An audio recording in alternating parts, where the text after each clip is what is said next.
රාක්ෂ white to play and one movement එකක් හොයන්න තමයි දැන් සූදානම් වන්නේ. මම ටක් ගාලා පොසිෂන් එක කියන්න. ඒ කියන්නේ ඉත්තු පිහිටන ස්ථානේ ටක් ගාලා කියන්න. white king ඉන්නවා C1 වල, white knight ඉන්නවා C5 වල, black king ඉන්නවා E1 වල, black knight කෙනෙක් ඉන්නවා F1 වල, black pawn කෙනෙකුත් ඉන්නවා E2 වල.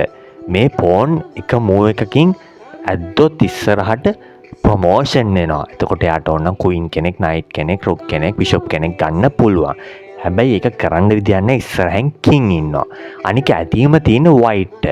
good එක බැලුවොත් position එකේ good position එක බැලුවොත් black ට තමයි good. ඒ කියන්නේ හොඳ. මොකද knight කෙනෙක් ඉන්නවා. එතකොට white ට knight ඉන්නවා same. හැබැයි pawn කෙනෙක් ඉන්නවා black ට. pawn promotion කරගත්තොත් අනිවාර්යෙන් black win කරනවා. හැබැයි white ගෙන move එක ඉතින් white ගේ chance එකකින් මේ black පරාජය වෙනවා. හරි ලේසි chance එකක් තියෙන්නේ. knight වදින්න ඕනේ D3 වලට. knight D3 checkmate වෙනවා. ඉතින් knight D3 අද්දාම black king checkmate වෙනවා. black king ට අදින්න තරක් නැති වෙනවා.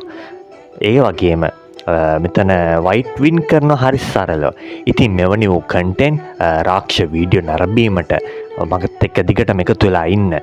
YouTube එකේ, Facebook, Instagram, TikTok ඒ වගේම අනිකුත් social media platform වල දිගටම එකතු වෙන්න, follow කරන්න, subscribe කරන්න, share කරන්න, යාළුවන්ට comment කරන්න ඔයගොල්ලෝ කැමති දෙයක්. ඒකට මම reply කරන්නම් පුළුවන් විදියට.